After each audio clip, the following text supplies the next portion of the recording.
My name is Michael Patellat. I'm the author of The Spirit of Crystal River. I'd like to tell you a little bit about how this book was created so you can see what's going on in Crystal River. It really is a fantastic place.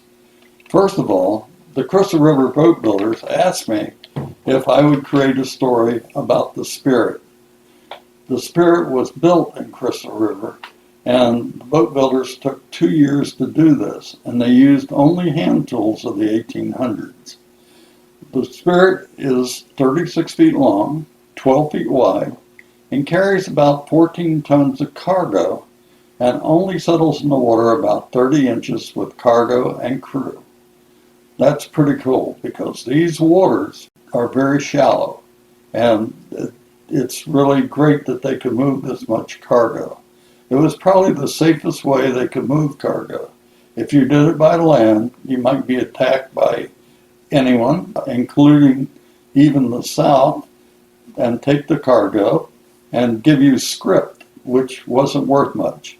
So if you went by water, you could get paid at the end of your cargo being delivered.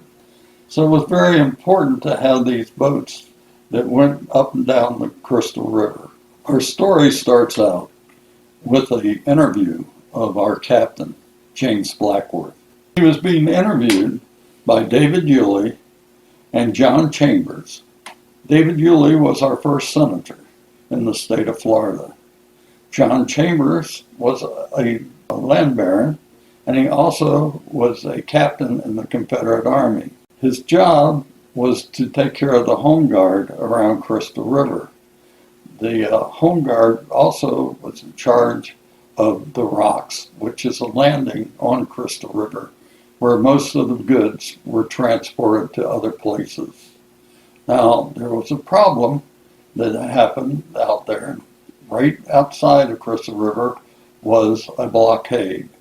And President Lincoln went ahead and formed the blockade in 1861 to stop some of the transport of goods that were coming out of Crystal River and the other areas around.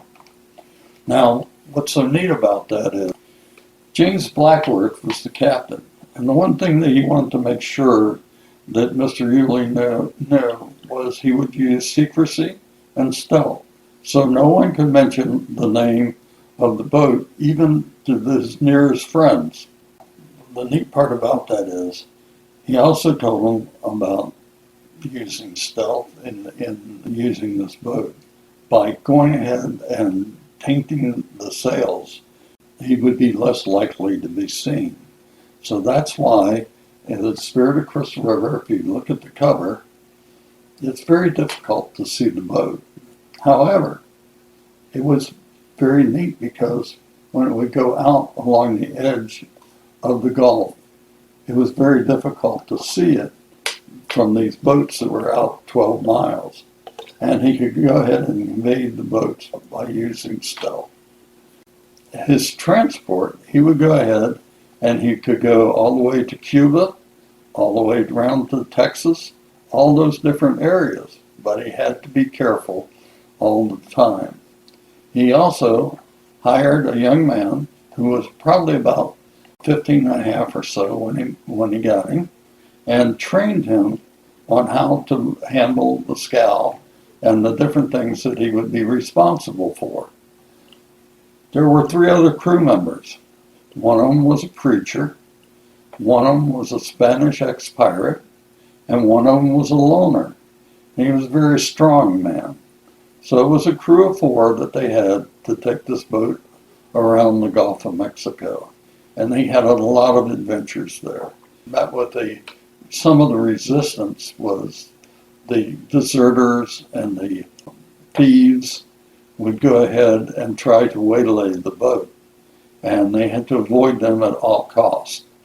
Another thing that was interesting in the time, and it's very important, is that the women were in charge most of the time because the men went off to war, and women had to be strong and they had to be reliable for their home and everything else. Even though there was a war going on, there still was a lot of things that were happening. There was raising of cotton. There was all kind of crops that had to be gotten. There were still fishermen fishing for fish that were salted down and taken to different places. It was one way of preserving the goods.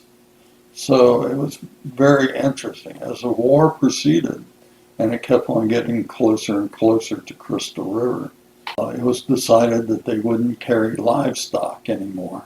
And the reason being is the noise of the livestock would carry across the water and give away their position. So all these things were important, and trying to live normal lives was very difficult. But it's very interesting that even in times like this, that people find each other and they fall in love.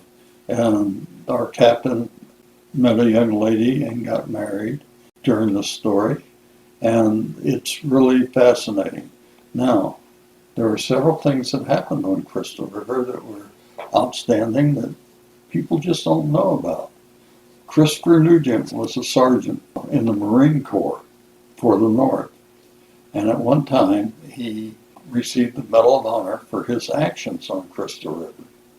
If you want to know more, you got to buy the book. So you'll find out more about him. It's really a fascinating story. And so are the other things that were going on at the time. I had a lot of people look at the book and they'd say, well, I read your book and I couldn't put it down. That's a wonderful thing to have an author here that people like the book that much. So I want you to read it, get a chance to see the book, and also you notice that our scow looks quite a bit like this. This is a replica of the scow that's out there. And the scow does exist and is in front of the Best Western on US 19. So these are all pretty neat things. But this type of boat was very easy to handle in the shallow waters, and that's the main point. I want to thank you very much, and I want you to have a nice evening. Bye now.